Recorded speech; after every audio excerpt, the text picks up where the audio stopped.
वसुदेवसुतं देवं कंसचाणूरमर्दनम् देवकी परमानन्दं कृष्णं वन्दे जगद्गुरुम् सर्वोपनिषदो गावो दोग्धा गोपालनन्दनः पार्थो वत्सः सुधीर्भोक्ता दुग्धं गीतामृतं महत।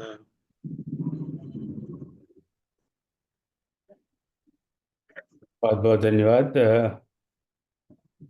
आज मुझे जूम का कुछ अपग्रेडेड वर्जन डाउनलोड करना पड़ा, तो उससे यहाँ पे कुछ अलग अलग दिखाई दे रहा है मुझे। चलो कोई बात नहीं, सब ठीक हो जाएगा।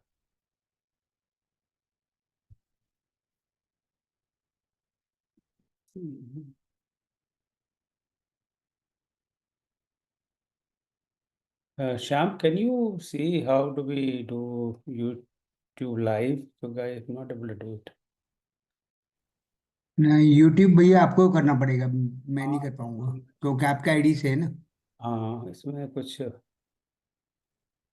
चेंज किया है इन्होंने सेटिंग में, न्यू जूम के वर्जन में।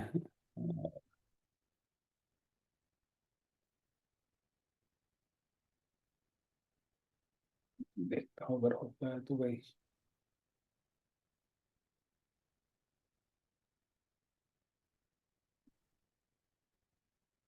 लाइव स्ट्रीम, हाँ है तो सही, हो गया, मिल गया।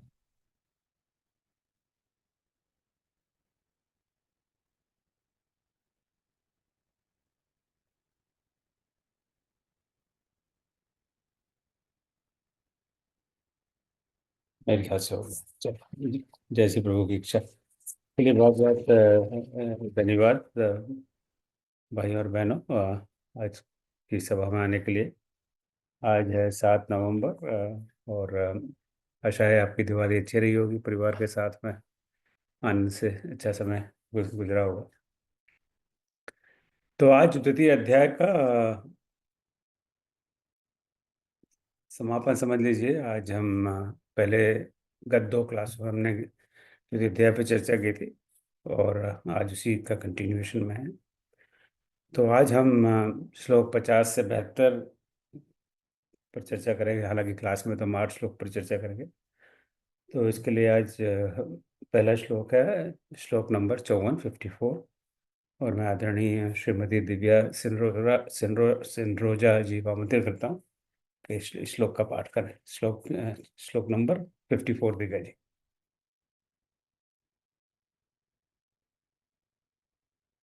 दिव्या जी आप हैं, हम प्रस्तुत? दिव्या सिंरोजा जी।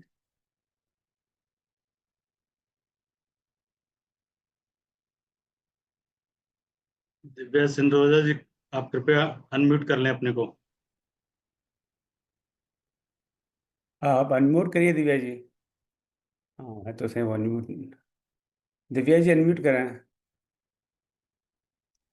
दिव्या बहन अनम्यूट करो तो मैं तुम्हारी। ओफो।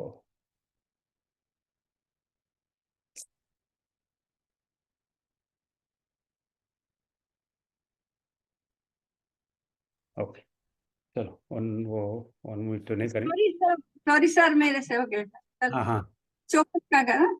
अर्जुन उवाच स्थित प्रज्ञस्य का भाषा समाधिस्थस्य केशव समाधि किम प्रभाषेत किमासीत भ्रजेत किम। अर्जुन ने कहा, केशव किसे दृढ़ प्रज्ञ जन अथवा समाधि स्थित कहे, फिर बुद्धि कैसे बोलते, बैठे चले कैसे रहे। Thank you Divya ji. जब इसके बाद में जब अगला श्लोक आएगा तो आप तब मैं आपको आमंत्रित करूंगा। तो अभी दिव्या जी ने श्लोक का पाठन किया। स्थित प्रज्ञस्य का भाषा समाधिस्थ केशव स्थित ही किम प्रभाषेत किमासीत व्रजेत किम। तो पहले हम इसका पदच्छेद देख लेते हैं। थोड़ा सा सरल सा श्लोक है ये। स्थित प्रगस्य, यहाँ पे संधि नहीं है, समास है। स्थित और प्रज्ञ को मिलकर बना हुआ है। समाधिस्थस्य उसी प्रकार से यह है। पे स्थित धी ही ये भी है। फिर किम प्रभाषित किम आसित, यहाँ संधि है, ब्रजेत किम। तो जैसे जैसे हम आगे बढ़ते जा रहे हैं, हमें लगता है, और जैसे मुझे लगता है कि संस्कृत पढ़ने में और समझने में थोड़ी सरलता होती जा रही है। हालांकि अभी हमें सिर्फ एक तरह से कि ये तो 5 क्लास ही हुए हैं, पर 5 क्लास में I think at least my comfort level with Sanskrit is improving. आशा है आप लोगों को भी सरलता पड़, और जिनको संस्कृत का ज्ञान है उनके लिए तो खैर आवश्यक नहीं है, ये बाकी लोगों के लिए बात है। अब क्या इसको अन्वय अगर सरल भाषा में बात करें संस्कृत में, तो भगवान कहते, अर्जुन कहते हैं, हे केशव, केशव समाधिस्थस्य स्थित प्रकर्ष का भाषा। वो प्रश्न पूछ रहे हैं इसलिए प्रश्नवाचक चिन्ह है। स्थिति किम प्रभाषेत किम आसीत किम ब्रजेत, यहाँ भी प्रश्न है, ये प्रश्नवाचक चिन्ह इसमें अन्वय में रह गया, तो शायद हमें लगाना चाहिए था। तो अब इसको हम समझें, इसमें अब ज़्यादातर शब्द या पद को हम जानते ही हैं। अब जैसे जैसे हम आगे बढ़ रहे हैं, आपको महसूस होगा और महसूस होना चाहिए कि अब हमें ज़्यादा बहुत सारे शब्दों का अर्थ स्वतः मालूम मालूम पड़ रहा है। तो केशव तुम जानते हैं स्थित प्रगस्य, अभी इसकी आज हम आगे और भी बात करेंगे कि स्थिर बुद्धि वाले या स्थिर ज्ञान वाले या स्थिर मति वाले, ये हुआ स्थित प्रगस्य। और आज के चर्चा में इस पर ज़्यादा चर्चा है। तो स्थिर बुद्धि वाले व्यक्ति का मतलब क्या? आपको थोड़ा जानकर आश्चर्य होगा कि का को हिंदी में तो हम क्या कहते हैं, पर हमारी कई देशी भाषाओं में क्या को का ही कहते हैं। जैसे हम ब्रज ब्रज में ये बोलते हैं, तू क्या कर रहा है, तू क्या कर रहा है, तुम क्या कर रहे हो। तो इट्स वेरी इंटरेस्टिंग भाषाओं का किस तरह से परिवर्तन होता रहता है। जो भाषा संस्कृत में का है, वो बिल्कुल देसी ब्रजभाषा में भी का ही है, तू क्या कर रहा है तो तो क्या फिर भाषा? अब भाषा के बड़ा व्यापक शब्द है। तो भाषा का शब्द तो एक तरह से हम जानते हैं लैंग्वेज या एक कम्युनिकेशन का साधन, पर यहाँ इसका अर्थ है कि भाषा का अर्थ यहाँ बहुत व्यापक अर्थ है कि उसकी सिर्फ वाणी नहीं, वाणी एक उसका एक लक्षण होता है व्यक्ति का। जैसे हम बोले हैं, जब हम बोलते हैं तो हमारा व्यक्तित्व लोगों को पता पड़ता है कि कैसा व्यक्ति है तो इसका बाद में अर्थ देखते हैं। तो यहाँ भाषा का अर्थ सिर्फ एक वाणी नहीं है, परंतु उसका पूरा एक व्यक्तित्व है। उसका लक्षण क्या है? स्थिति यानी प्रबुद्ध बुद्धि वाला, और धी बुद्धि वाला, स्थिति तो जैसे भी हमने बताया स्थिर बुद्धि वाला प्रबुद्ध व्यक्ति। और किम कैसे? और फिर हम देखते हैं जैसे गुजराती जैसे भाषा में किम को हम कैम कहते हैं, कैम छो, कैसे हो। तो हिंदी में बोले कैसे हैं, पर गुजराती में वो किम कैम हो गया। तो काफ़ी जो हमारी जो देशी भाषाएं वर्नाकुलर लैंग्वेजेस हैं, चाहे गुजराती हो चाहे हिंदी की और भाषाएं हों, वो करीब करीब उनका उच्चारण हम देखते हैं करीब करीब संस्कृत की भाषा में, जबकि खड़ी बोली में अलग है।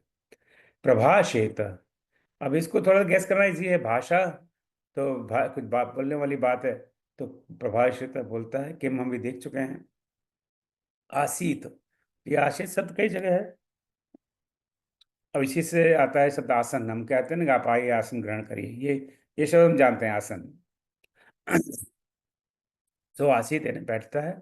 और ब्रजेत, ये कुछ अलग से शब्द है, अलग सा पद है, इसका अर्थ चलता है। तो हम एक बार एक शब्द इस मैं मानता हूँ ये जो हमारे जितने श्लोक की हम चर्चा करेंगे उसमें से एटलीस्ट समझने में एक भाषा की दृष्टि से एक सरल सा श्लोक है। अब हम इसका थोड़ा सरल अर्थ देख लें। स्थित प्रगस्य का भाषा समाधिस्थस्य केशव स्थिति किम प्रभाषेत किम आसीत ब्रजेत किम। तो अर्जुन कहते हैं कि हे केशव, अब एक उनका नया प्रश्न है। तो ये देखिए ना, हम जानते हैं कि गीता तो प्रश्नोत्तरी है। अर्जुन के मन में शंका है, संदेह है, संशय है, वो प्रश्न करते हैं और भगवान उन प्रश्नों का निराकरण करते जाते हैं। तब केशव के लिए प्रश्न कर रहे हैं अर्जुन, हे केशव, हे जनार्दन, हे भगवान, समाधि में स्थित स्थिर बुद्धि वाले व्यक्ति के क्या लक्षण हैं? तो वो जानना चाहते हैं कि हम कैसे जानेंगे कोई व्यक्ति है कि समाधि में स्थित है, वो स्थिर बुद्धि वाला है, उसके क्या लक्षण है, उसके सिम्टम्स क्या हैं, राइट। और फिर वो स्पेसिफिकली वो दूसरा प्रश्न पूछते हैं कि वो कैसे बोलता है, उसका बोलने का क्या तरीका है, कैसे उठता है, उसका उठने का क्या तरीका है, कैसे बैठता है, क्षमा करें, कैसे बैठता है, उसका बैठने का क्या तरीका है, यानी उसका उठने बैठने का क्या तरीका है, वो कैसे चलता है। तो किम प्रभाषेत, कैसे बोलता है, किम आसीत, कैसे बैठता है, और किम ब्रजेत, और कैसे चलता है।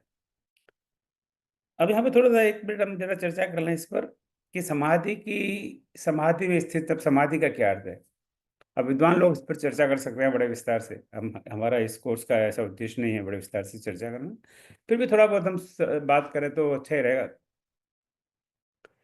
कि समाधि में स्थित से यहाँ पे ये अर्थ नहीं है कि आंख मीच के आप किसी गड्ढा खोद के उसमें बैठ जाओ और समाधि में लग गए। तो समाधि का स्थित है भगवान में लीन, यानी आप सारे दुनिया के काम करते हुए भी सांसारिक, हमारे पास सबके पास जिम्मेदारियां हैं, सांसारिक जिम्मेदारियों में भी रहते हुए भी हम कैसे हम भगवान में लगे रहें, वही है समाधि में स्थित। तो ये गीता उन लोगों के लिए नहीं है जिन्होंने संन्यास ले लिया है और ऑलरेडी भगवान में लीन है, उन्हें गीता की आवश्यकता नहीं है। तो हम सब लौकिक लोगों के लिए है। हमारे पास जिम्मेदारी है, हमारे बच्चे हैं, उनको पढ़ाना लिखाना है, कॉलेज भेजना है, उनकी ब्याह शादी करनी है, और भी बहुत सारी पारिवारिक जिम्मेदारियां हैं। तो उसमें उन सब में रहते हुए हम समाधि में रह सकते हैं, कैसे भगवान में लीन रह सकते हैं, ऐसे व्यक्ति को हम कैसे पहचानें, राइट। उसके क्या लक्षण है, वो अब लक्षणों के जैसे हम जानते हैं उसके क्या लक्षण है। अच्छा भाई, वो लड़का कैसा बोलता है, कैसे उठता है, कैसे चलता है, कैसे ड्राइव करता है, ये राइट, कैसे खांसता है, कैसे चीखता है, ये सारे लक्षण हैं। तो ये सारे 4 प्रश्न हैं उनके, अर्जुन के। तो हमारे दैनिक जीवन में भी ये बहुत उपयोगी है। हम किसी व्यक्ति को जानना चाहें तो उसके लक्षण जानना चाहते हैं, चाहे हम किसी को अपने जैसे ऑफिस में किसी को हायर करना चाहें सर्विस जॉब के लिए, तो हम उसका तो उसको एंट्री लेवल पोजीशन के लिए तो रिटन टेस्ट होती है, फिर उनका इंटरव्यू होता है, फिर दूसरा इंटरव्यू होता है, फिर तीसरा इंटरव्यू होता है, वो सब किस लिए होता है। तो हम उस व्यक्ति के बारे में जानना चाहते हैं। हमारे पास तो इनिशियली तो उसका एक बायोडाटा होता है, सीवी या रेज्यूमे। सीवी से थोड़ा बहुत पता लगता है व्यक्ति के बारे में, परंतु पूर्ण पता नहीं लगता। तो उसके लिए हम बारे में जानना चाहते हैं। अच्छा भाई, अब इंटरव्यू उसको बुलाते हैं कि किस तरह से बैठ रहा है, क्या उसके डिमीनर है, किस तरह से बात कर रहा है, किस तरह प्रश्नों का उत्तर देता है, आते वक्त तो जब कुर्सी से खड़ा होता है तब कैसे खड़ा होता है, वो कैसे चलता है। और यहाँ भी इन चीज़ों का कुछ बहुत व्यापक अर्थ है। चलना का मतलब ये नहीं है कि कोई फिजिकली चलना ही हो, तो उसके चाल चलन हाव भाव कैसे हैं, तो ये सारी बातें बहुत महत्वपूर्ण है। तभी हमें पता लगेगा कि ये व्यक्ति है क्या। तो समाधि में स्थित जो हमारे संसार में हम सब लौकिक लोग हैं, हम में से कौन कौन व्यक्ति है जो समाधि में स्थित है, कौन है जो प्रभु में स्थित है और जिसकी बुद्धि बिल्कुल स्थिर है। और स्थिर बुद्धि पर आगे बात होगी। तो ये हल्का सा एक इंटरप्रिटेशन श्लोक नंबर 54 का है। अब हम अगले श्लोक पर चलते हैं, श्लोक नंबर 55 पर 55 पर दिव्या जी अनम्यूट करिएगा ध्यान करके।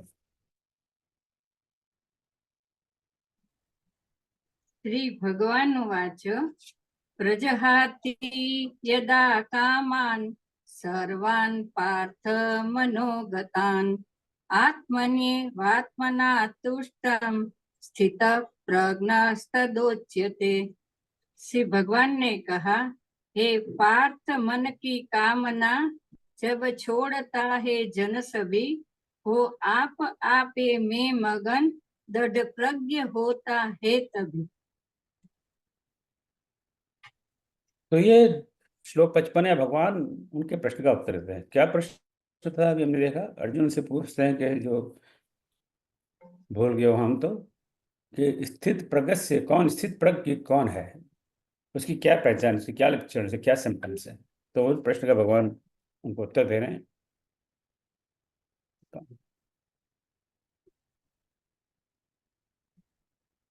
ये भी कोई बहुत मेरे ख्याल से थोड़ा सा पहले श्लोक नंबर 54 से थोड़ा सा मुश्किल श्लोक है, पर इतना इतना मुश्किल भी नहीं है। प्रजहाति यदा, अभी तीसरा पद है, इसमें कई शब्दों का मेल है। कामान सर्वान पार्थ, 3 शब्द। मनोगतान में संधि है, विसर्ग संधि, मन गतान। अब हम आपको आपने देखा है हर क्विज में हम 10 प्रश्न में से 2 प्रश्न संधि होंगे पूछ रहे हैं, क्योंकि मैं समझता हूँ वो एक संस्कृत को समझने के लिए बहुत आवश्यक है। और सरल सरल से शब्द हम प्रश्न पूछ रहे हैं आपसे। सो मन गतान, जैसे मनोरथ, मनोरथ वो शब्द हम हिंदी भाषी अच्छी तरह जानते हैं। तो मन का तान, आत्मन्य वा माना, तो आत्मन एव आत्माना, ये 3 पद हैं। तुष्ट और स्थित प्रज्ञ तथा उच्यते। और इसका अन्वय हुआ, पार्थ यदा मनोवतान सर्वान कामान प्रजहाति आत्मना एव आत्मनि तुष्ट तदा स्थिति प्रज्ञ उच्यते। यहाँ हम तुष्ट के बाद में एक कॉमा लगा सकते थे, पर मैंने लगाया। अब इन शब्दों को देख लेते हैं। अब हम देख रहे हैं कि काफी सारे शब्द हम जानते हैं, यदा यदा यदा धर्मस्य, तो हमें पता है वो जब जब, सर्वानाम सभी, प्रजहाति एक मैं समझता हूँ एक नया शब्द है, नया पद है। प्रजहाति यानी त्याग करता है। तो हर श्लोक में हम एक एक दो दो नए नए शब्द सीख रहे हैं। और जैसे मैंने आपसे पहले निवेदन किया था, क्लास के बाद में हम पावर पॉइंट पोस्ट कर देते हैं व्हाट्सएप ग्रुप में। तो जहाँ शब्दों के आगे उसके अर्थ नहीं है, तो आप अपने हिसाब से ढूंढकर उनका अर्थ लिखिए, देखिए कि आपको आता है, नहीं आता, नहीं आता तो ये लो आपके पास जो भगवद गीता है उसमें से लिख के लिखिए। तो जैसे हम अपने बच्चों को कहते हैं, बच्चे प्रैक्टिस करो बार बार, जितनी बार हम प्रैक्टिस करेंगे उतनी बार ही हमारे वो मेमोरी में आ जाएगा, और उसी से वो सरल वो श्लोक और आगे के श्लोक समझना हमारे लिए बहुत ईजी हो जाएगा। सो तो यदा मनोगतान, मनोगतान मन, ये तो हम जानते हैं, गतान मतलब जाने वाली कोई चीज़ है, गति, तो मन में स्थित, कामान कामना, ये भी हम जानते हैं, आत्मना आत्मा से, फिर आत्मनि आत्मा की, आत्मा की विभक्ति से बने हुए शब्द हैं। तुष्ट संतुष्ट, तदा तब, यदा तदा, स्थिति प्रज्ञा हम देख सकते हैं, उच्यते कहा जाता है। और उच्यते के वेरियस वर्जन हम कई बार देख चुके हैं। तो बहुत सारे, अब ये पूरा पूरा अगर हम श्लोक पुनः फिर से देखें यहाँ से, तो हमें एक बार एक श्लोक में देखने में थोड़ी कठिनाई होगी, पर एक बार पदच्छेद हो जाए तो काफ़ी कुछ अर्थ हम गैस कर सकते हैं। और वही एक बहुत बड़ी उपयोगी चीज़ है इस कोर्स से, कि संस्कृत को समझने में और अपनी योग्यता को आगे बढ़ाएं। तो इसका अर्थ क्या हुआ, भगवान क्या कहते हैं, जो क्या प्रश्न था उनका, कि स्थित प्रज्ञ के क्या लक्षण है, वो कैसे बैठता है, कैसे चलता है, कैसे बोलता है, तो ये भगवान आप बताइए। तो यहाँ भगवान कहते हैं कि हे अर्जुन, जब मनुष्य में सभी कामनाओं को त्याग देता है, जो आपके अंदर जितनी भी इच्छाएं, कामनाएं, उनको त्याग दे, मन से त्याग दे, और इस प्रकार वो संतुष्ट रहता है, तो उसे स्थित प्रज्ञ कहा जाता है। बड़ी सिंपल सी परिभाषा भगवान दे रहे हैं कि आप हमारे अंदर जो भी कामना है, इच्छाएं, उनको हम मन से त्याग दें। उनको अब कामना ना रहे, जैसे जैसे कामनाएं कम होती जाएंगी वैसे वैसे हमारी संतुष्टि बढ़ती जाएगी।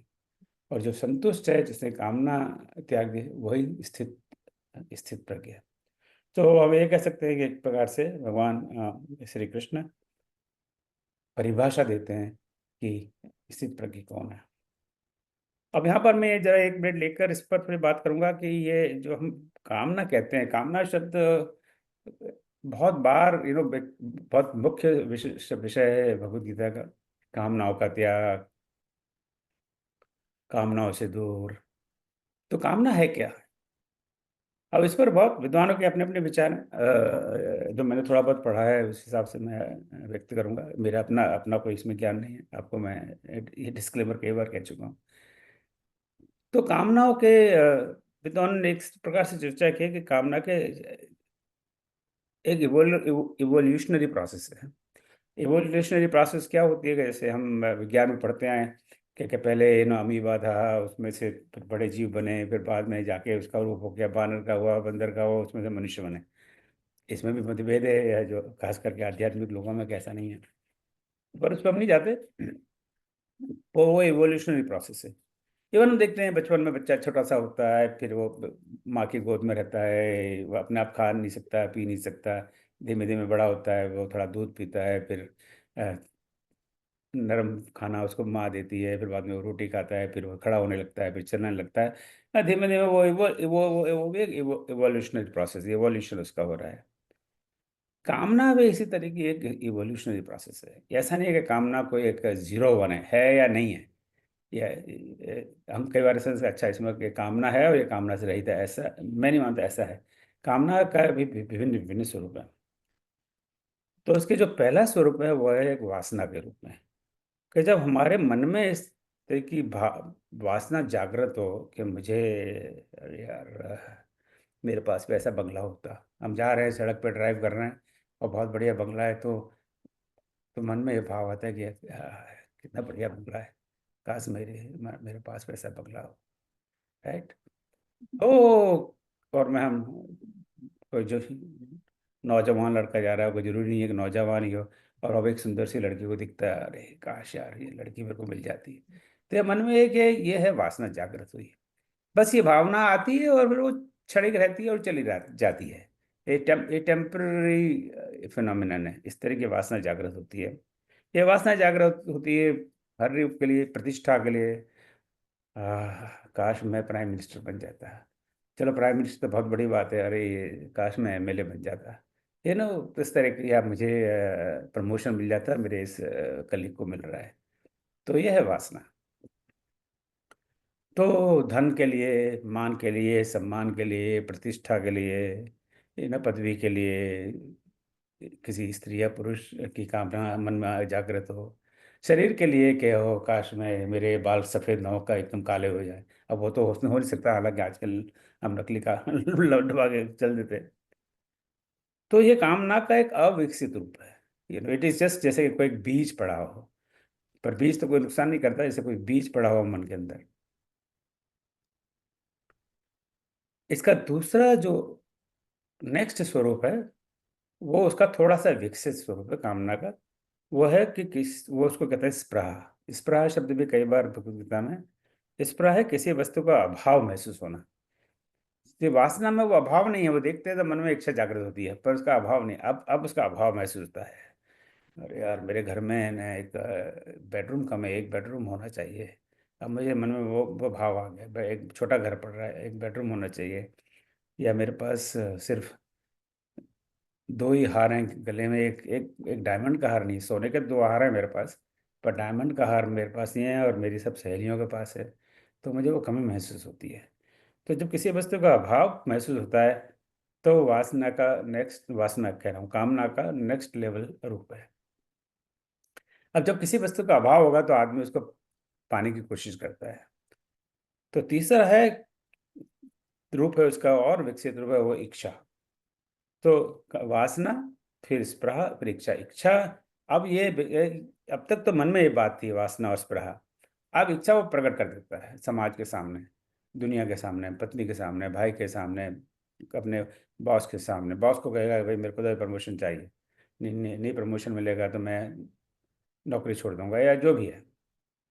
तो ये कामना का एक विकसित रूप है, वो है एक इच्छा प्रकट होना मन के अंदर, जो आदमी उसको पूरा करने के लिए वो कुछ भी करने को तैयार हो जाता है और बहुत तत्पर हो जाता है कि वो इच्छा तो पूरी होनी चाहिए। और मेरी इच्छा है, मुझे अमेरिका जाना ही है किसी ने प्रकार से, तो ये इनके इन प्रकार वो 10 जगह एडमिशन के लिए अप्लाई करेगा कि यहाँ नहीं मिला तो वहाँ नहीं मिला, अमेरिका में नहीं मिला तो कनाडा में नहीं मिला तो न्यूजीलैंड में, कहीं ना कहीं तो जाऊँ, मैं भारत से बाहर जाऊँ कोई ना कोई तरीके से। सब मेरे यार दोस्त भारत से बाहर चले गए, कोई अमेरिका चला गया, कोई न्यूजीलैंड चला गया, कोई फ्रांस चला गया, कोई यहाँ चला, मैं भारत में बड़ा बड़ा क्या चढ़ रहा हूँ। तो वो इच्छा, तो माँ बाप से कहता है कि मुझे जाना ही है, आप कैसे भी करो, बंगला बेचो, ज्वेलरी बेचो, कुछ भी करो, पर मुझे बाहर भेजो। और जो मोस्ट एडवांस्ड रूप है वो है तृष्णा। तृष्णा है कामना पूर्ण होने पर भी अधिक प्राप्त करने की इच्छा। तो आपकी कामना पूर्ण हो गई कि भाई मेरे पास 2 सोने के हार हैं, पर अब मुझे एक डायमंड का भी हार दिलाओ। अब अपने पति से झगड़ जाओ, और पति बेचारा क्या करे, वो जाके किसी तरह से कर्जा वर्जा लेकर डायमंड का हार ले आया। फिर 4 दिन ही बाद आपको लगता है कि ये तो डायमंड का हार तो ठीक है, पर जो बगल में वो कमला बहन रहती हैं उनके पास तो इससे भी बढ़िया हार है, अब मुझे वो चाहिए। तो जब कामनाओं का अंत नहीं होता और आपकी जो ओरिजिनल कामना थी वो पूर्ण हो गई, फिर हमारी इच्छा और प्रबल हो जाती है, तो वो हो गई तृष्णा। तो ये कामना का एक बड़ा स्थूल, मोस्ट एडवांस्ड फॉर्म है। तो जब भगवान कहते हैं कि जब मन में स्थित सभी कामनाओं को मन से त्याग देता है, हर प्रकार की कामना, ये वासना, स्पृहा, इच्छा, तृष्णा, किसी भी लेवल पर वो कामना हो, राइट। हम आए दिन देखते हैं कि बड़े बड़े अपराध होते हैं समाज में, घृणित अपराध होते हैं, बहनों पर बेटियों पर अत्याचार होते हैं जो हम सुनते हैं। तो वो एक बहुत बहुत एडवांस्ड फॉर्म है कामना का।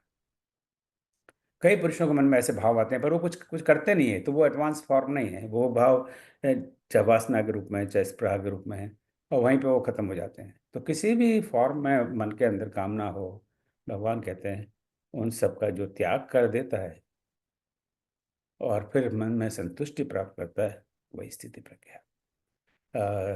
अब आगे बढ़ते हैं। अगला अगला श्लोक दिव्या जी। 57 यह सर्वत्र नभिस्नेह तत्तत् प्राप्य शुभाशुभम नाभिनन्दति न द्वेष्टि तस्य प्रज्ञा प्रतिष्ठिता। शुभ या अशुभ जो भी मिले उसमें न हर्ष न द्वेष ही, निस्नेह जो सर्वत्र है, स्थिर बुद्धि होता है वही। तो ये श्लोक भाषा के दृष्टि से थोड़ा सा डिफिकल्ट है। कि हम देखते हैं जो जो दूसरा पद है वो बड़ा लंबा पद है, सर्वत्रान भी स्नेह तत्प्राय। तो आप सर्वत्र अनाभिस्नेह तत् तत् प्राप्य है, इतने सारे शब्द हैं, 1 2 3 4 5। न अभिनंदति न द्वेष्टि तस्य प्रगा प्रतिष्ठिता। तो दूसरा पदच्छेद की दृष्टि से इसकी दूसरी पंक्ति तो काफी सरल है। तो यह सर्वत्र अनभिस्नेह तत् शुभ अशुभ प्राप्य न अभिनंदति न द्वेष्टि तस्य प्रगा प्रतिष्ठिता भवति। भवति शब्द हमने यहाँ पे ऐड किया है जो ओरिजिनल श्लोक में नहीं है। तो कई बार जो हम जानते हैं कि श्लोक में से क्रिया नहीं होगी या फिर कोई अव्यय नहीं होगा या कभी कोई संज्ञा या सर्वनाम नहीं होगा, क्योंकि श्लोक रचना के लिए वो कवि के लिए आवश्यक हो जाता है। अब यहाँ देखते आप इसकी शब्दों की सब लिस्ट देखेंगे तो आप देख रहे हैं कि बहुत सारे शब्दों को हम जानते हैं, जो जानते हैं हमने यहाँ नहीं लिखे हैं। यह को हम पहले भी कई बार देख चुके हैं, पर एक तरह का रिविजन है। यो अनाभि स्नेह, सो स्नेह शब्द हम जानते हैं, सो अनाभि स्नेह बिना स्नेह के, बाकी शब्दों में नहीं जा रहा। अभिनंदती, अब अभिनंदन तुम जानते हैं, दिनों दिवाली होली पे कहते हैं दिवाली अभिनंदन। वर्षा भी गुजरात में शब्द का प्रयोग करते हैं पे वर्षा अभिनंदन, राइट। नया नूतन वर्षा है, वर्षा अभिनंदन। सो उसी से है अभिनंदती, प्रसन्न होता है। द्वेष्टि, द्वेष हम जानते हैं। भवती एक शब्द हम देखते हुए कई बार, ये बड़ा कॉमन क्रिया है संस्कृत में, भवती होती है, भवती होती है। अब इसको हम आगे देखते हैं इसका अर्थ। तो अभी भगवान वो लक्षण बता रहे हैं, तो हमें ये लक्षण अभी श्लोक 55 में देखे, फिर श्लोक 56 में भी इस तरह के लक्षण है, तो इस श्लोक को हमने स्किप कर दिया। अब ये अगले श्लोक में बता रहे हैं, जो हर परिस्थिति में अनासक्त रहता है, ना ही शुभ की प्राप्ति से प्रसन्न होता है, ना ही अशुभ के प्राप्त होने पर उससे द्वेष करता है, उसकी बुद्धि स्थिर होती है। तो स्थिर बुद्धि की या स्थित प्रज्ञ की भगवान व्याख्या कर रहे हैं, उसके लक्षणों की चर्चा कर रहे हैं। अब यहाँ पे ये शब्द एक अनासक्त है, ये भी बहुत बार बार हम भगवद्गीता में दिखते हैं। अनासक्त मतलब आसक्ति ना होना। आसक्ति का बहुत बेस सिंपल भाषा में कहें कि किसी पर अटैचमेंट ना होना। जब आसक्ति होती है तो, अब मेरे पास मैंने नई कार खरीदी है और उस पर मुझे आसक्ति हो जाती है। मेरी नई कार पे मैं नहीं चाहता कि कोई दूसरा उसको चलाए, या मैं नहीं चाहता कि उसको गंदी करे। अगर मैं नई कार है और कोई उसको वहाँ पे कोई गंदा कर दे तो मुझे बड़ा गुस्सा आता है कि तूने मेरी नई कार को गंदा कर दिया, क्योंकि मुझे उस पर आसक्ति है। या मेरी नई कार मैं लाया हूँ और मुझे पता न पड़े मेरा बेटा उसको लेकर चला जाए, तो मुझे बड़ा गुस्सा आता है कि ये मुझे पूछे बिना कैसे लेके चला गया, क्योंकि उस पर मुझे आसक्ति है। तो जो हर परिस्थिति में अनासक्त रहता है, सो आसक्ति को एक तरह से हम कह सकते हैं, अगर अंग्रेजी में कहे तो अटैचमेंट। सो अनासक्ति मतलब लैक ऑफ अटैचमेंट, कि जो हर परिस्थिति में अनासक्त रहता है उसे किसी चीज़ से आसक्ति नहीं है, अटैचमेंट नहीं है।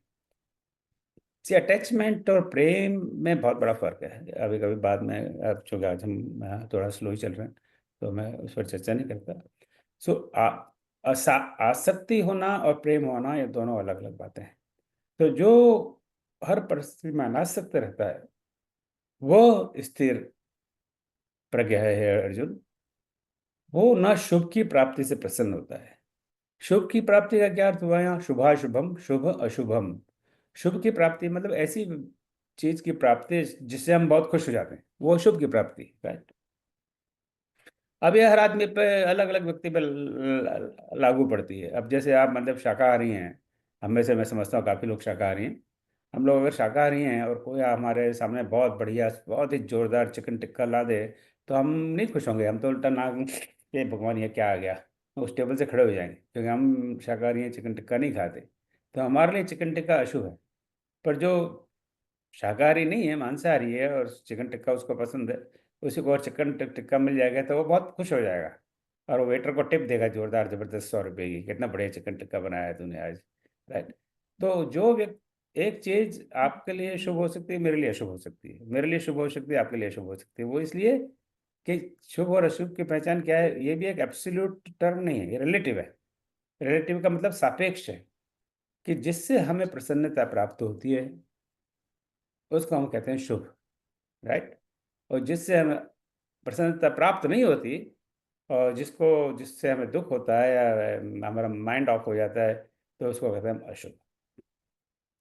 तो भगवान यहाँ शुभ और अशुभ, या श्लोक में शुभ और अशुभ का मतलब क्या हुआ कि जो ऐसी वस्तु जो हमें प्रिय है वो शुभ है, और जो हमें प्रिय नहीं है वो अशुभ है। तो भगवान यह दूसरा लक्षण कहते हैं कि जो अगर व्यक्ति को उसकी प्रिय वस्तु मिले, प्रिय भोजन मिले, प्रिय मूवी देखने को मिले, प्रिय टीवी सीरियल देखने को मिले, प्रिय गीता का क्लास मिले, तो वो खुश होता है। पर ऐसी वस्तु मिले जो उसके लिए प्रिय नहीं है, उसको उसमें आनंद नहीं आ रहा है, या उसको बड़ा लग रहा है कि कहाँ मेरा टाइम वेस्ट हो रहा है और मैं कहाँ फंस गया, वो उसके लिए अप्रिय है। परंतु जो स्थित प्रज्ञ है, वो उसको प्रिय वस्तु मिलने पर भी वो कोई बहुत खुश नहीं होता है। खुश नहीं होता इसका मतलब नहीं है कि वो नाराज हो जाता है, उसका ये नहीं कि वो बोले एकदम सेलिब्रेट हल्ला करने लग जाए, उसका ऐसा कुछ नहीं होता। और अगर अप्रिय वस्तु मिले तो उससे द्वेष नहीं करता। द्वेष करने का मतलब यहाँ ये हुआ कि वो उससे फिर उससे नाराज भी नहीं होता, कि ठीक है जो मिल गया सो मिल गया, तो उसकी बुद्धि स्थिर होती है। तो ये भगवान ने दूसरे लक्षण बताए स्थित प्रज्ञ होने के। दिव्या जी अगला श्लोक।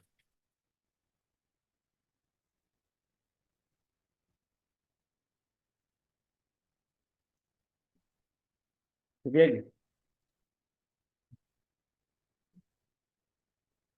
हेलो। बाथरूम श्लोक, दिव्या जी हाँ पढ़िए। हाँ 62। हाँ जी। हाँ। ध्यायतो विषयान् पुरुषः संगस्ते सुपजायते संगात् संजायते काम कामात् क्रोधो विजायते। चिंतन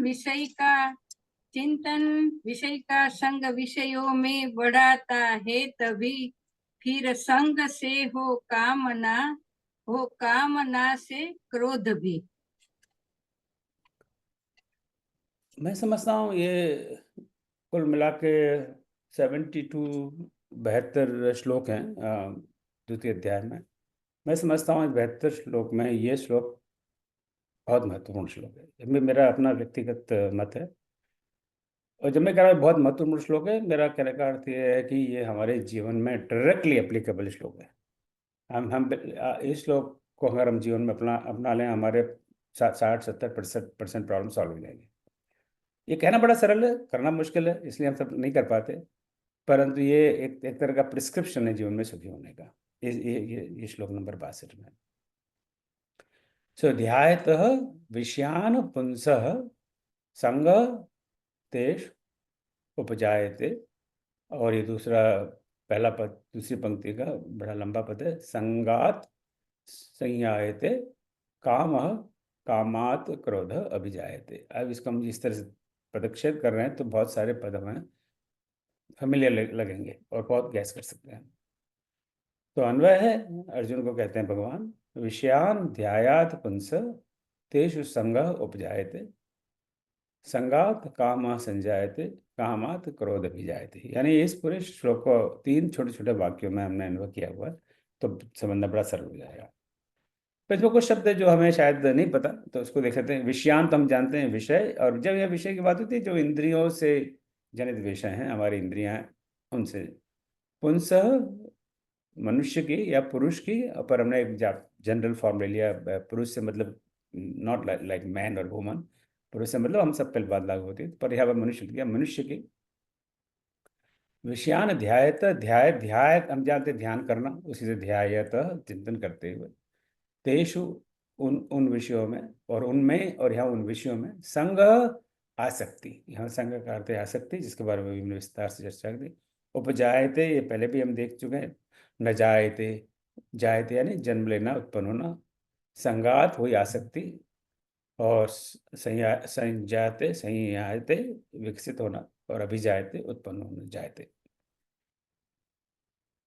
अब इसका हम अर्थ देख लेते हैं जरा। इंद्रिय विषयों का चिंतन करते हुए ध्याय तो विषयान पुंसः मनुष्य की, उनमें आसक्ति उत्पन्न होती है। आसक्ति से काम विकसित होता है, और काम से क्रोध उत्पन्न होता है।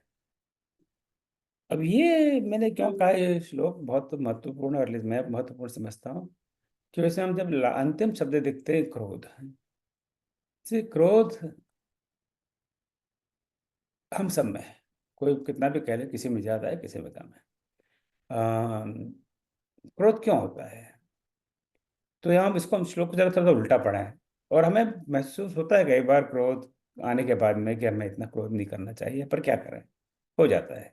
ये भी एक हमारे एक मनुष्य स्वभाव है, हम क्रोध में फंस जाते हैं। तो हम छोड़ा कि अरे इतना क्रोध ठीक नहीं है, इससे कुछ फायदा नहीं है, और हमारा खुद का ही जैसे शरीर चलता है। तो क्रोध को कैसे बंद किया जाए और कम किया जाए, तो इसकी फॉर्मूला यहाँ भगवान कृष्णा में दे रहे हैं कि क्रोध उत्पन्न होता है तो क्यों होता है। किसी भी बीमारी को ठीक करने के लिए पहले डॉक्टर को ये जानना जरूरी है कि उस बीमारी का कारण क्या है, राइट। अगर हमें बुखार है तो ये नहीं है कि बुखार की एक ही दवा है, अब बुखार किस लिए है। अगर बुखार किसी बैक्टीरिया की वजह से है तो उसके लिए वहाँ डॉक्टर साहब हमें एंटीबायोटिक देंगे, वो एंटीबायोटिक देंगे जो उस बैक्टीरिया पे काम करता हो।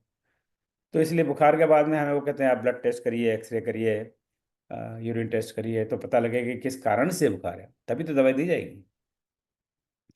सो क्रोध उत्पन्न अगर होता है, अगर उसे हमें ठीक करना है, तो उसका ठीक करने का तरीका क्या है, तो मतलब तो उसका कारण क्या है। तो भगवान कहते हैं कारण है उसका काम। कामनाओं से ही क्रोध उत्पन्न होता है। जब हमारे अंदर कामनाएं जागृत होती हैं तो क्रोध उत्पन्न होता है। अभी कामना के बारे में हमने बड़े विस्तार से चर्चा की। जब कामना जागृत होती है और हम कामना इच्छा में परिवर्तित हो जाती है, और हमारी इच्छा पूरी नहीं होती किसी वजह से, तो हम क्रोधित हो जाते हैं। अभी लंच टाइम हो रहा है यूएस में, थोड़ी देर में यहाँ पे मेरी कामना जागृत हो जाए कि आज तो बस गर्मा गर्म पूड़ी और आलू की सब्जी बननी चाहिए खाने में, और तभी मजा आएगा। और जब लंच का टाइम हो और मैं लंच टेबल पे पहुँचूँ, वहाँ घर का गर्मा गर्म पूड़ी और सब्जी के बजाय वहाँ खिचड़ी बनी हो, तो फिर एकदम गुस्सा आएगा। ये मेरा तो पूड़ी खाने का मन था और ये क्या खिचड़ी बना दी, मैं बीमार थोड़ी हूँ, खिचड़ी तो बीमार लोग खाते हैं। और गुस्सा आ जाएगा तो अब डिपेंड्स कि मेरा गुस्सा पे कितना कंट्रोल है। मैं कुछ अपशब्द भी बोल सकता हूँ, या पत्नी से बहुत डर लगता है तो चुपचाप मैं मनी मन में बैठ जाऊँ। पर गुस्सा तो अंदर से आएगा कि कहाँ मेरे को पकौड़ी कचौड़ी पूड़ी खानी थी और ये मिल रही है हमें ये खिचड़ी आज। तो वो क्रोध किस लिए उत्पन्न हुआ कि मेरी कामना पूरी नहीं हुई।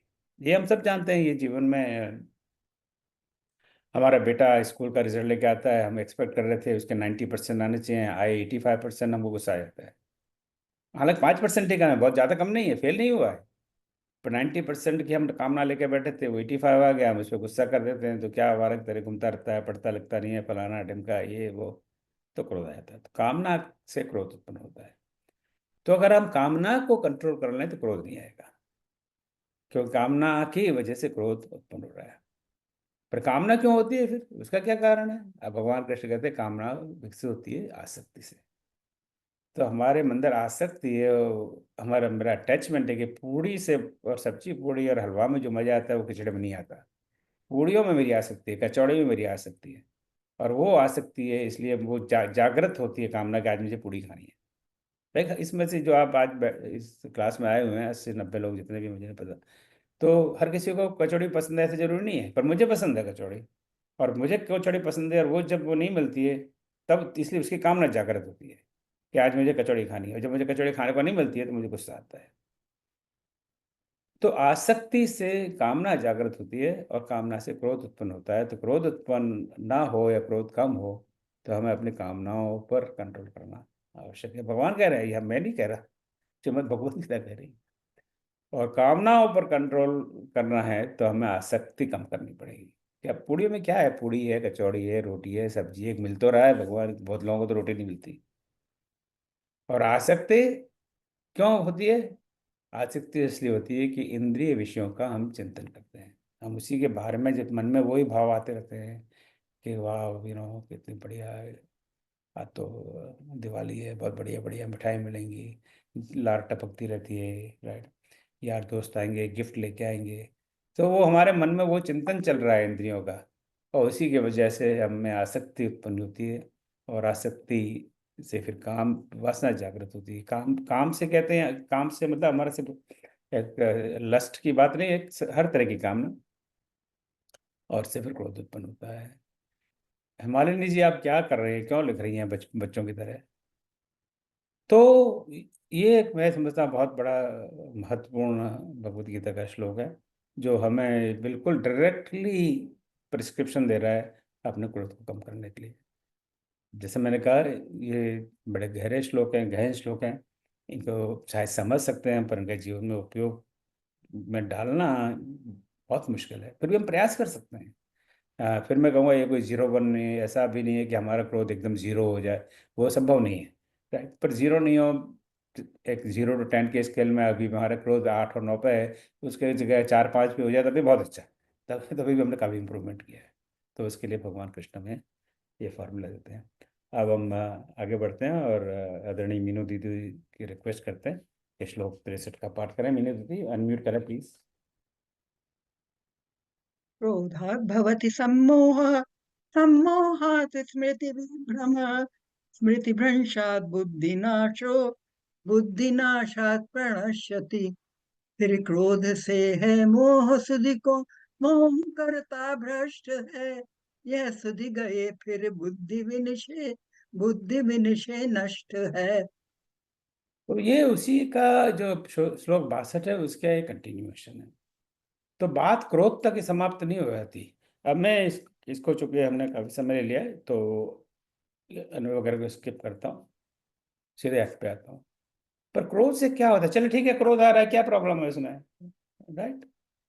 पर क्रोध से पूर्ण मोह उत्पन्न होता है। भगवान कृष्ण कहते हैं मोह से स्मृति भ्रमित हो जाती है, और स्मृति भ्रम होने से बुद्धि नष्ट हो जाती है, और बुद्धि नष्ट होने से, नाश होने से मनुष्य का पतन हो जाता है।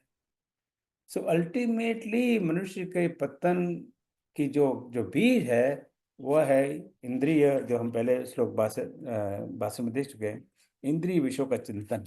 इंद्रिय विषयों का चिंतन से हमने देखा था अभी आसक्ति होती है, आसक्ति से कामनाएं जागृत होती हैं, कामनाओं से क्रोध आता है, और क्रोध से पूर्ण मोह प्राप्त होता है, और मोह से स्मृति भ्रमित होती है, और स्मृति से बुद्धि नष्ट, और उसके बाद में मनुष्य का पूरा पतन हो जाता है। तो भगवान श्री कृष्ण ने 2 श्लोक में मनुष्य का पतन, डाउनफॉल किस लिए होता है, ये पूरी की पूरी फॉर्मूला हमें बता रहे हैं स्टेप बाय स्टेप, राइट। अब यहाँ पे एक तो बहुत बहुत संक्षेप में बात करूंगा। जब पूर्ण मोह उत्पन्न, पूर्ण मोह क्या है, और पूर्ण मोह का यह अर्थ है विवेक का अभाव, लैक ऑफ डिस्क्रिमिनेशन। तो जब क्रोध हो जाता है तो हमें अच्छे बुरे का ख्याल नहीं रहता। हम जानते हैं, ये हम सब ने अनुभव किया है, कम या ज़्यादा मात्रा में। अगर किसी ने इस तरह का अनुभव नहीं किया हो तो मैं उनको साष्टांग दंडवत प्रणाम करता हूँ।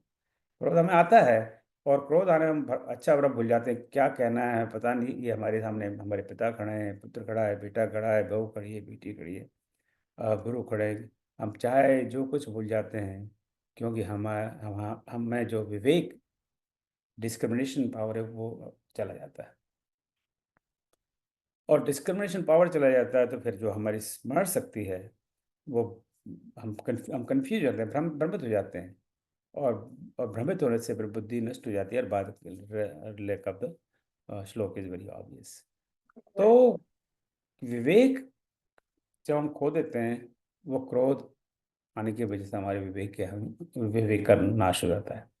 तो वो, और विवेक का एक बार नाश हो जाए फिर तो फिर नाश ही नाश है। अब हम अगला श्लोक पढ़ते हैं मीनू जी।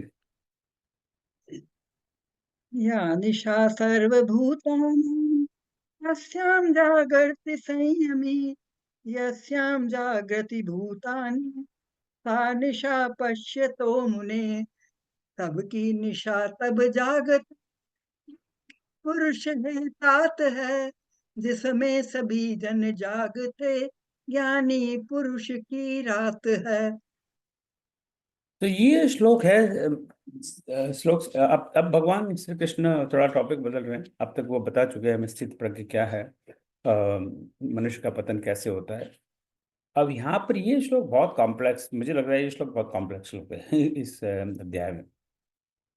बड़ा प्रयास करने के बारे में मैं ईमानदारी से आपके सामने कह रहा हूँ कि मुझे भी पूरी तरह ये श्लोक समझ में नहीं आया, तो आप लोग भी थोड़ा अध्ययन करने और समझने का प्रयास करें। तो यह निशा सर्वभूतानां तस्याम जागृति संयमी यस्याम जागृति भूतानि सा निशा पश्यतो मुने। शब्द तो बड़े सरल हैं इसके, कोई ज़्यादा संधि बंदी है नहीं इसमें। तो सर्वभूतानां या निशा तस्याम संयमी जागृत यस्याम भूतानि जागृति सा मुने निशा निशा पश्यता। तो जो सब प्राणियों के लिए रात्रि है, या निशा सर्वभूतानाम, सर्वभूतानाम सारे प्राणी, भूत मतलब प्राणी, जीव, जो सर्वभूतों के लिए सर्व प्राणियों के लिए रात्रि है, तस्याम जागृति संयमी, उस समय को उस काल को जो संयमी लोग हैं वो उनका जागने का समय है। जस्याम जागृति भूतानी, भूतानी यानी सारे प्राणी जब जागते हैं, जागृति जागते हैं, सा निशा पश्यतो मुनि, तो जो मुनि लोग हैं, संत लोग हैं, साधु लोग हैं, उनके लिए वो रात्रि है। तो ये तो बड़ा कंफ्यूजिंग सा श्लोक है। जो सब लोगों के लिए रात है वो संयमी व्यक्ति के लिए वो दिन है, या जागने का समय। दिन नहीं कहा यहाँ पे, जागने का समय कहा। और जिस समय सब लोग जागते हैं उस समय मुनि है, वो उनके लिए रात है। तो इसका क्या अर्थ है, ऐसा उल्टा ये श्लोक कैसे? तो इसके कई आप अलग अलग भगवद गीता की टीकाओं पढ़ेंगे तो आपको इसके अलग अलग अर्थ मिलेंगे। कई जगह इसका मेटाफोर मिलेगा कि यहाँ रात्रि का ये मतलब है, दिन का ये मतलब है। जिस विस्तार से चर्चा हो सकती है, पर हम बिल्कुल संक्षेप में बात करेंगे। तो हम इस तरह से देखते हैं कि जब रात होती है, जिसको हम रात कहते हैं, जब रात होती है, रात के 9 बजे, 10 बजे, 11 बजे, फिर धीमे धीमे हम सब लोग सोने का प्रयास करते हैं। हर व्यक्ति का अपना अपना टाइम टेबल है। कोई जल्दी सो जाते हैं, 9 बजे सो जाते हैं, 9:30 बजे, कोई 10, 11, कोई 1 बजे, कोई 2 बजे, बस सोते सभी हैं हम सब, अनलेस की कोई शारीरिक समस्या हो तो बात अलग है। पर जब हम सब सोते हैं तो जो मान लीजिए कि जिस कल उसका आईआईटी का एंट्रेंस का एग्ज़ाम है जिस लड़के का, वो सारी रात बैठकर पढ़ता है, क्योंकि कल सुबह उसका एग्ज़ाम है और उससे उसका करियर बनेगा। अगर अच्छा पेपर हो गया उसको आईआईटी में एडमिशन मिल जाएगा, फिर तो उसका बाद में तो बल्ले बल्ले ही है। तो सारी रात वो एकदम केंद्रित होकर इधर उधर ध्यान गंवाए बिना, क्योंकि रात हो गई, सब लोग शांति से सो रहे हैं, कोई शोर हल्ला गुल्ला कुछ नहीं है, फोकस होकर वो सारी रात अध्ययन करता है, उसका वो जागने का समय है। तो संयमी व्यक्ति है, उसके लिए वो जागने का समय जब सारी लौकिक दुनिया है वो दुनिया के लोक व्यवहार में पड़ी हुई है। तो इसका ये अर्थ है कि जब दुनिया के सारे लोग लोकोपचार में पड़े हुए हैं, लोग दुनियादारी में पड़े हुए हैं, विषय वासना में पड़े हुए हैं, उस समय जो संयमी व्यक्ति है, स्थिर बुद्धि है, जो भगवान में लीन है, वो उस समय जब जब जब ये, मैं उल्टा कह रहा हूँ, जब सब लोग रात में सो रहे हैं,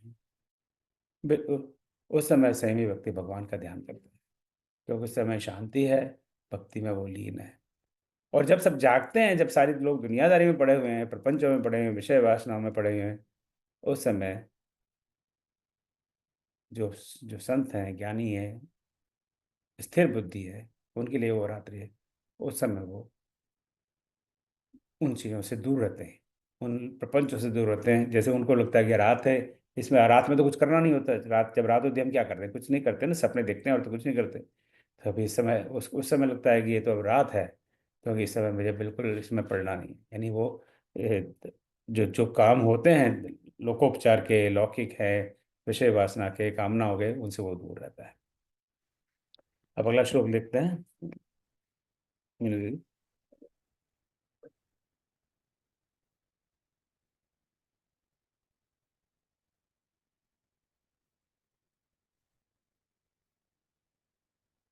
आपूर्यमाणम् आपू आपूर्यमाणम् अचलप्रतिष्ठम् समुद्रमापो प्रविशन्ति यद्वत् तद्वत् कामायं प्रविशन्ति सर्वे स शान्तिमाप्नोति न काम कामी। इस भांति जिसमें विषय जाकर समा जाते सभी, वह शांति पाता है न पाता काम कामी जन कभी। तो आपूर्यमाणम अचल प्रतिष्ठम समुद्रम आपः प्रविशन्ति यद्वत् तद्वत् कामाः यम प्रविशन्ति सर्वे सह शांति आपनोति न काम कामी। अब ये थोड़ा सा मैं स्किप कर रहा हूँ क्योंकि इस समय ज़्यादा हो गया।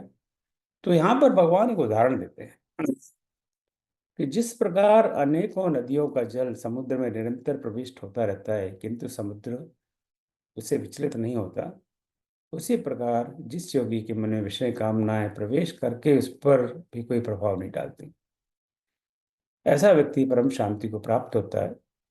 जो कामनाओं से विचलित होता है उसे शांति नहीं प्राप्त होती। तो भगवान, अभी ये सारी बड़े अच्छी अच्छी फिलोसॉफिकल बातें भगवान ने हमें बताई, परंतु ये कैसे संभव है? तो वो उदाहरण देने के लिए, समुद्र में काम वासनाएं तो हमारे चारों तरफ है। We can not wish them away, अगर अंग्रेजी में उसको कहे। ये हमारे पास कोई जादू मंत्र नहीं है कि जादू मंत्र करें वो सब गायब हो जाए, वो तो रहेंगी। तो जिस प्रकार समुद्र में हम जानते हैं, तब हमारे भारत में अरब महासागर है, हिंद महासागर है, बंगाल की खाड़ी है, तो वहाँ पर सैकड़ों नदियाँ आती हैं और करोड़ों करोड़ों लीटर गैलन पानी उसमें बहा देती है। तो उससे समुद्र तो वैसा का वैसा ही दिखता है। वहाँ खड़े खड़े देखें तो देखे सब, गंगा नदी जी आ रही हैं, नर्मदा आ रही है, कावेरी आ रही है, ब्रह्मपुत्र आ रही है। तो क्या उससे जैसे हर सेकंड कितने कितने गैलन पानी आता होगा, हम तो कल्पना भी नहीं कर सकते। फिर भी समुद्र को कोई फर्क नहीं पड़ता। कुछ फर्क पड़ता है? कुछ फर्क नहीं पड़ता। तो कितना कितना भी पानी आ जाए समुद्र में, समुद्र को कोई फर्क नहीं पड़ता। वो सब सारी के सारी उसके अंदर आत्मसात हो जाती हैं नदियाँ। तो उसी प्रकार जो सही योगी है, कामनाएं तो आती हैं परंतु उससे योगी के मन पर कोई प्रभाव नहीं पड़ता। तो यही बात अब तक भगवान श्री कृष्ण हमसे कहते आ रहे हैं, क्योंकि ऐसा नहीं है कि हम कामनाएं आए हम उनके प्रभाव में आ जाएं। हम एक समुद्र की भांति अगर स्थिर बुद्धि, अब समुद्र को हम स्थिर बुद्धि कह रहे भगवान, जैसा समुद्र है स्थिर बुद्धि, वो स्थिर रहता है। वो छोटी मोटी कितनी भी बरसात हो जाए, नदियाँ आ जाए, बाढ़ आ जाए, समुद्र को कुछ नहीं फर्क पड़ता। नदियों को फर्क पड़ता है, तेज बारिश आ जाए तो नदी में बाढ़ आ जाती है, बारिश बंद हो जाए तो नदियाँ सूख जाती हैं। परंतु समुद्र को, क्योंकि क्योंकि नदियाँ स्थिर बुद्धि नहीं है, अगर इसकी कल्पना से करें तो कामनाएं प्रवेश करेंगी हमारे अंदर, आपके अंदर, मेरे अंदर। लोभ लोभ मन में आएगा, क्रोध आएगा, काम वासनाएं जागृत होंगी। ये सब एक प्रकृति का बनाया हुआ है, परंतु वो हम पर असर ना डालें, ये महत्वपूर्ण है। वो आएंगी, वो तो आएंगी, उसका तो हम कुछ नहीं कर सकते हैं। तो जो अगर हमारे अंदर जो असर नहीं डालती हैं, ऐसा ही व्यक्ति योगी योगी है। ऐसा ही व्यक्ति परम शांति को प्राप्त प्राप्त करता है। तत् कामा यम प्रविशन्ति सर्वे च शांति मापनोति। और जो कामनाओं से विचलित होता है उसे शांति प्राप्त नहीं होगी। वो तो हम अभी देख चुके हैं। अगर कामनाएं से हम विचलित हो गए, उससे प्रभावित हो गए, तो फिर हमने देखा पूरी लिस्ट, उसके बाद फिर क्या होता है और अंत में नाश ही होता है। अब आज का अंतिम श्लोक देख लेते हैं। मीनू जी।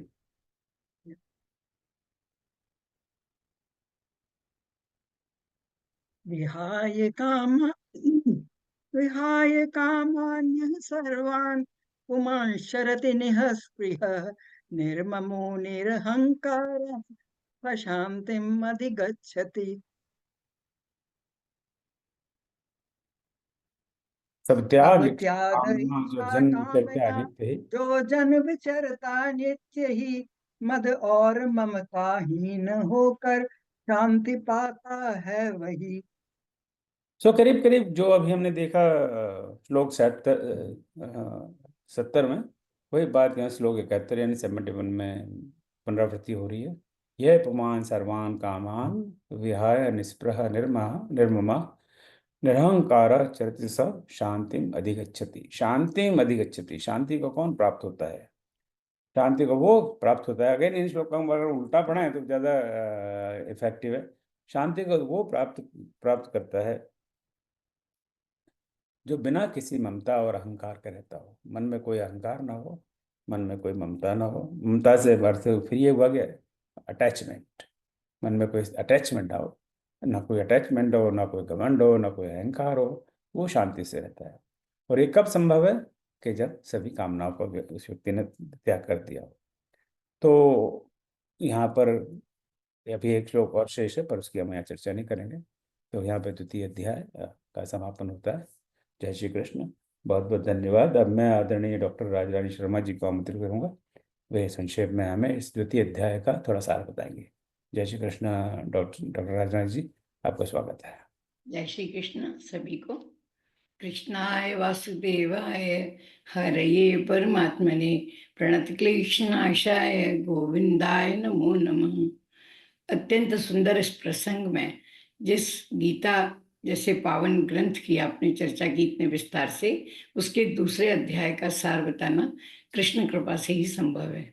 72 श्लोकों का ये अध्याय बहुत ही महत्वपूर्ण है, इसलिए कि जिन सिद्धांतों के लिए गीता विश्व में प्रसिद्ध है, जानी जाती है, वे सब सिद्धांत, चाहे वो कर्मयोग का हो, अनासक्ति का हो, या ज्ञान योग का हो, सांख्य योग का हो, जैसे कि आपने बताया, वो सब इसी अध्याय में है। बहुत महत्वपूर्ण है और प्रारंभ का भी है।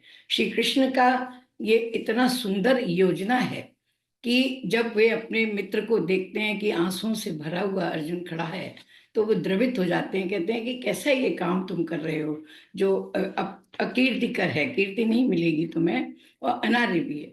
तो अर्जुन कहता है कि मेरी 3 परेशानियां हैं। ना तो मैं इन आदरणियों को मार सकता हूँ, वध करने का पाप नहीं ले सकता, चाहे मुझे छात्र धर्म छोड़ के भिक्षा क्यों ना मांगनी पड़े, और ये जो बात है फिर, और चाहे छात्र धर्म के बाद मेरा धर्म से मोहित हो गया है। धर्म क्या है? मेरा मन मोहित है इस समय। तो 3 उसकी समस्याएं हैं। भगवान इसका निराकरण करने के लिए, अर्जुन बड़ा भाग्यशाली है कि उसके पास आंसू तो हैं, उस पर दुविधा तो है, पर उसके पास ऐसे मित्र हैं जो सब कुछ जानते हैं और जो उसके वास्तव में हित करना चाहते हैं। अर्जुन युद्ध की बात नहीं करता, अर्जुन कल्याण की बात करता है। और श्री कृष्ण युद्ध की बात नहीं बताते, कल्याण, जिससे अर्जुन का कल्याण हो, वो बात बताते हैं। तो सबसे पहले वो सांख्य योग से प्रारंभ करते हैं। सांख्य योग को ही ज्ञान योग कहा जाता है।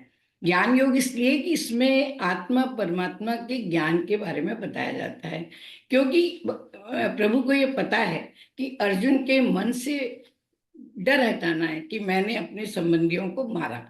तो वो आत्मा और परमात्मा का संबंध बताते हैं और आत्मा की अनश्वरता का ज्ञान देते हैं।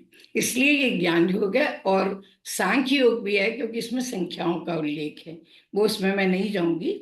तो यहाँ सांख्य योग, ज्ञान योग हम उसको माने, और जिसमें आत्मा परमात्मा का ज्ञान होता है उसे हम सांख्य योग कहते हैं। दूसरी बात यह है कि प्रभु ने ये बताने के लिए कि अनुभव, अर्जुन को अनुभव कराना था, पढ़ाना नहीं था। इसलिए उन्होंने जो दर्शन के भारी भारी शब्द हैं, ब्रह्म, जीव, जड़, चेतन, वो नहीं लिए, केवल 2 शब्द लिए, देह और देही। उनसे ही अपनी पूरी बात बता दी, आत्मा की अनश्वरता। सांख्य योग में गुरु का होना बहुत जरूरी है, इसलिए अर्जुन पहले ही कहता है, गीताकार उनसे कहलवा देते हैं कि मैं आपका शिष्य हूँ, आप मुझे ज्ञान दीजिए। तो यहाँ प्रभु ने अर्जुन का आत्मा और परमात्मा दोनों का संबंध बता के केवल ये बताया, बार बार ये बताया कि देही जो है, माने शरीरी जो है आत्मा यानी वो अबद्ध है, उसे ना कोई गला सकता है, जो आपने पूर्व के कक्षाओं में बताया, ना कोई काट सकता, ना जला सकता, वो आप तुम तो उसे मार ही क्या सकते हो। तो अर्जुन के मन में ये भय निकाल दिया।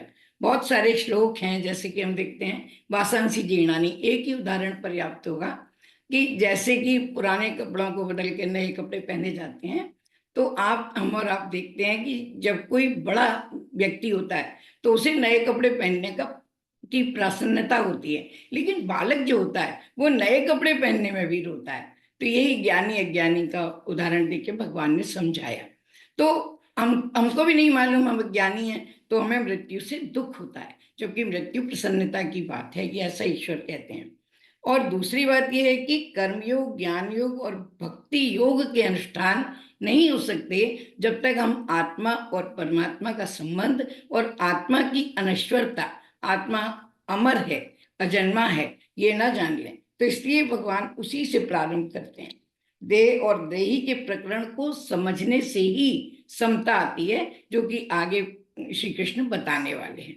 और इसके ये जो उन्होंने बताया है वो 30 श्लोक तक बताया है, तो 11 से 30 तक। अब 31 से 38 श्लोक तक भगवान, जो अर्जुन का दूसरी शंका है कि मैं बेशक क्षत्रिय धर्म को छोड़ दूं, मैं चाहे भीख मांग लूं, लेकिन मैं रक्त रंजित इस गद्दी पर नहीं बैठूंगा, सत्ता को स्वीकार नहीं करूंगा जिसमें मेरे ही संबंधियों का रक्त है। ऐसा अर्जुन अपने मन की माने व्यथा बताते हैं। तो भगवान उसका भी निराकरण करते हैं, क्योंकि वो सच्चे सखा हैं, सच्चे सारथी हैं। तो अर्जुन के इंद्रियों के गुणों को भी सही दिशा बताते हैं, ना केवल अर्जुन के रथ के गुणों को।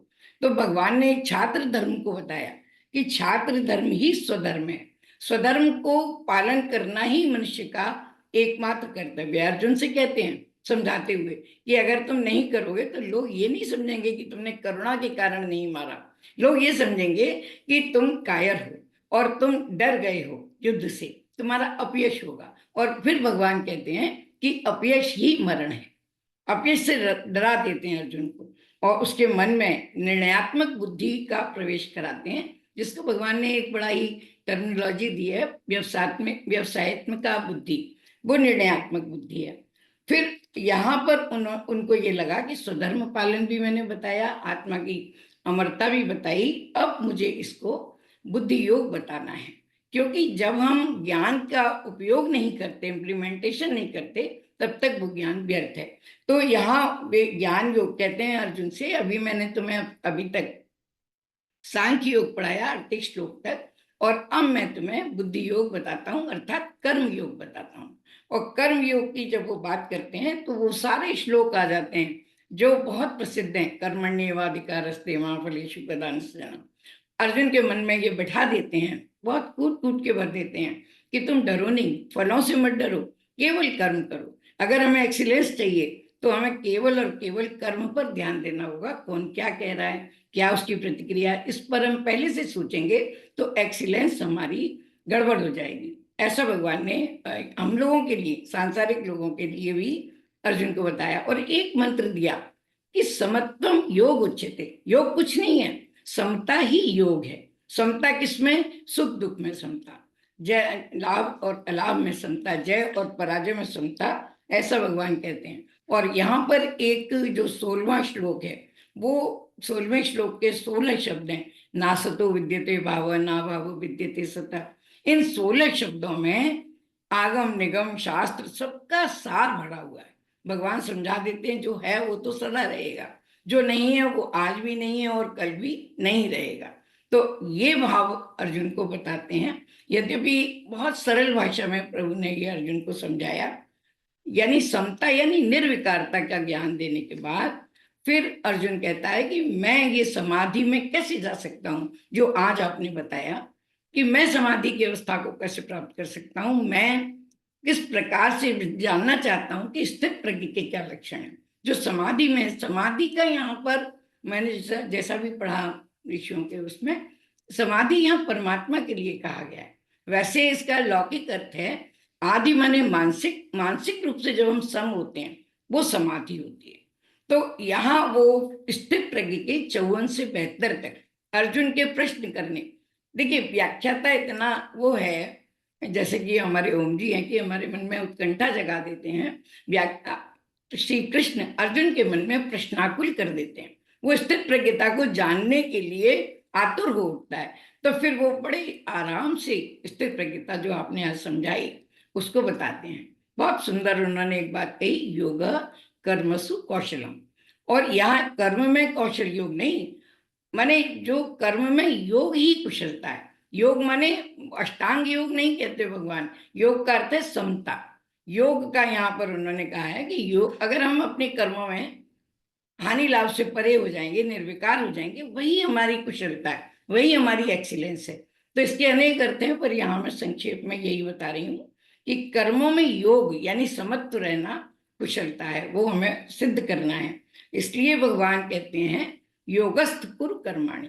मैं एक छोटा सा प्रसंग बताती हूँ कि बाद में महाभारत में ही आता है कि वो भगवान कहते हैं कि अब मुझसे दोबारा कहोगे कि मैं गीता बता दूं तो मैं नहीं बता सकता, क्योंकि ये गीता मैंने योग में स्थित होकर कही थी उस समय। तो हमसे भी भगवान ये अर्जुन से और हम लोगों से भी चाहते हैं हम अपने कर्म को योग में स्थित होकर करें। तो यहाँ भगवान फिर जैसे कि अभी आपने बताया बहुत ही सुंदर है कि बड़ा रिलेटिवली उन्होंने मनोवैज्ञानिक सिद्धांतों को बताया कि कामना, अगर हम निरंतर विषयों की तरफ जाएंगे कामना होगी, कामना की पूर्ति नहीं होगी तो क्रोध होगा, और क्रोध से हमें सम्मोह होगा, सम्मोह से बुद्धि नाश होगा, और बुद्धि नाश से हमारी सब चीज नष्ट हो जाएगी, कीर्ति भी नष्ट हो जाएगी, और जो हम लक्ष्य चाहते हैं वो भी हमें नहीं मिलेगा। तो इस प्रकार से बहुत स्थित प्रज्ञ का बहुत बारीकी से भगवान ने अर्जुन के मन में ये बैठाना चाहा। ये नींव रख दी उन्होंने आगे आने वाले चिंतन की। जितने ज्ञान, इतना उन्हें भक्ति के बारे में बताना है, ज्ञान के बारे में बताना है, कर्मयोग के बारे में बताना है आगे, उसकी नींव सांख्य योग यानी नाम के इस द्वितीय अध्याय में रखी गई। फिर यहाँ साधक और सिद्धि दोनों को सिद्ध दोनों को स्थित प्रज्ञ कहा गया है। कामनाओं का त्याग करना, अपने से ही संतुष्ट रहना, ना द्वेष्टि ना कांक्षती, बहुत बड़ी बात है, लेकिन भगवान इसको लक्ष्य को, इस महत्वाकांक्षा को हमारे मन में बो देते हैं। स्थित प्रज्ञ का कर्म कछुए की तरह, ये भी कहते हैं, इंद्रिय संयम भी बताते हैं।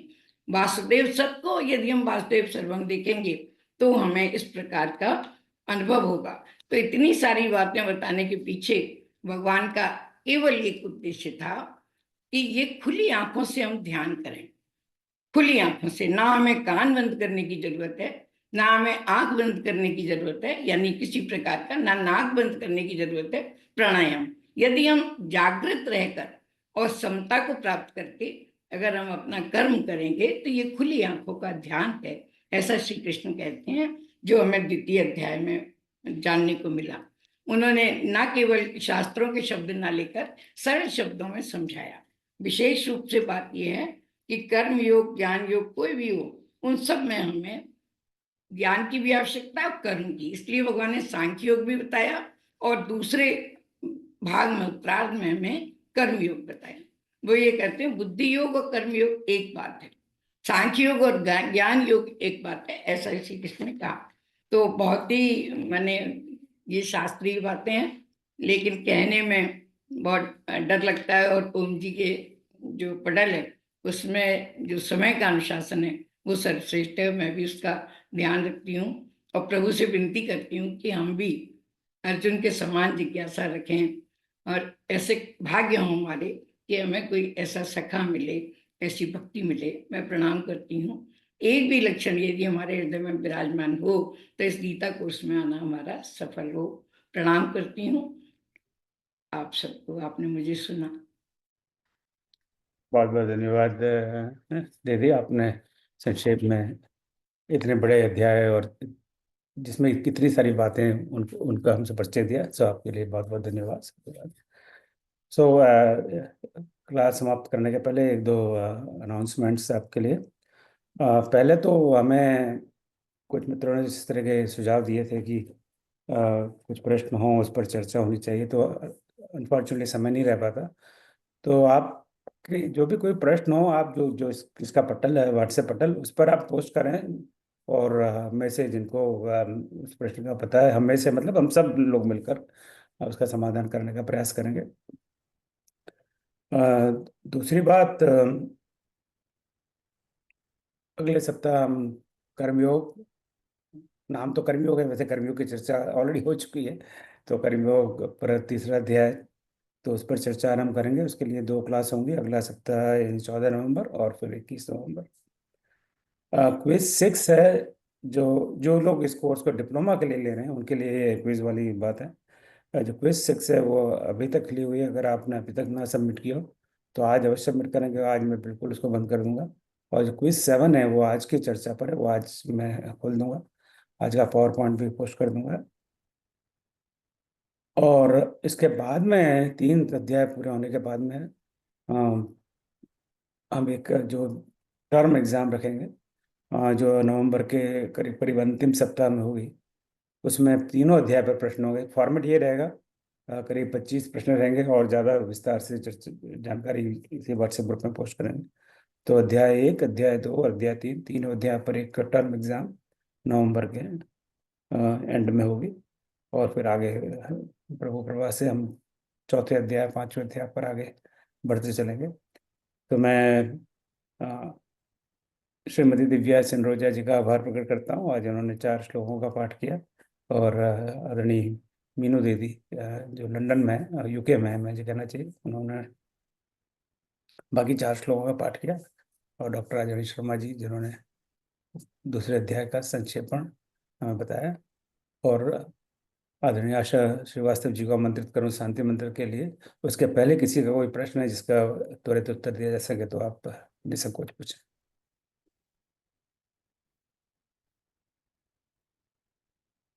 चलिए, कोई किसी का प्रश्न नहीं है, बहुत बहुत धन्यवाद। और आदरणीय आशा जी, आपका स्वागत है, आप शांति मंत्र पढ़ें और समापन करें। धन्यवाद भाई साहब। ओम सर्वेषां स्वस्तिर्भवतु, सर्वेषां शान्तिर्भवतु, सर्वेषां पूर्णं भवतु, सर्वेषां मङ्गलं भवतु। ओम सर्वे भवन्तु सुखिनः, सर्वे सन्तु निरामयाः, सर्वे भद्राणि पश्यन्तु, मा कश्चित् दुःखभाग् भवेत्। ॐ असतो मा सद्गमय, तमसो मा ज्योतिर्गमय, मृत्युर्मामृतं गमय। ॐ शान्तिः शान्तिः शान्तिः। नमो नमः।